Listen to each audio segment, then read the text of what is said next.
At nakita naman natin nung binuksan niya yung pintuan kanina sa poster at ngumiti siya, kumaway sa mga well-wishers at saka sa media. So, yun. So, gaano kaya siya katagal na out on bail? Well, hindi natin masasabi. Depende sa magiging proseso yan. Pero the normal course of things, hindi naman siguro yan bababa ng 2 linggo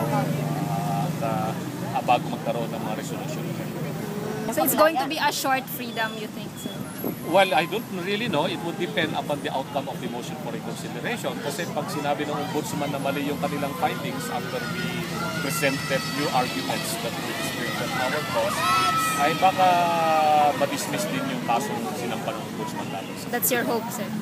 Yes, we have to hope for the best. Thank you, sir. Hope springs eternal.